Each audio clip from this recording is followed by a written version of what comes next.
community hopefully will rest a little easier knowing that the perpetrator has been put in custody. Breaking news at 5, the LAPD makes quick work of catching a suspect accused of stabbing a bus driver, the latest in a string of violent attacks on LA Metro transportation. Good evening, everyone. Welcome to KCAL News at 5 on CBS Los Angeles. I'm Pat Harvey. Thank you so much for joining us tonight. I'm Jeff Vaughn. Well, that bus driver remains in critical condition at this hour.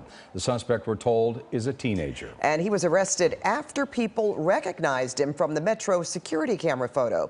KCAL's Jeff Nguyen has more on the investigation and concerns about the safety of public transportation here in LA. The suspect is described as about 6 feet tall with blonde curly hair. The LAPD says he stabbed a Metro bus driver multiple times after the two got into an argument. And I'm happy to report in this last hour that this individual has been identified, and our follow-up investigation has resulted in his arrest, and he is in our custody. The attack happened Wednesday evening in Woodland Hills in front of plenty of witnesses and security cameras. On Thursday, Al Comer spoke during a Metro board meeting. The former bus driver, who's now a Metro supervisor, says ridership has been going down because people don't feel safe. We need to be protected. In March, the board voted in favor of Metro looking into the feasibility of forming its own law enforcement agency. Some will be armed.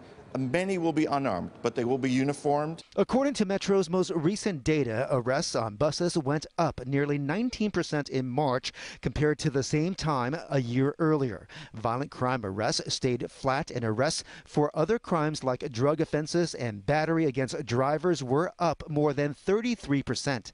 In February, 7 Metro operators were assaulted. That went up more than threefold the next month. Despite that, the bus riders union says civilian personnel who specialize in de-escalation need to be added, not more policing. The police, who are, quote, supposed to protect and serve, don't do anything. And when we do call them, they still don't solve the problem. Comer says he would like to see better response times from police when they're called. You cannot just protect this system without law enforcement. We need law enforcement. The chair of Metro's board says money has already been set aside to operate its own law enforcement agency if the proposal is approved later this year. Chief Michael Moore says the identity of the suspect is not being released because he is 17. In the meantime, the CEO of Metro says that the bus driver is in critical condition and that doctors say this morning he tried to open his eyes, which doctors consider a good sign. Reporting in Woodland Hills, Jeff Nguyen, KCAL News.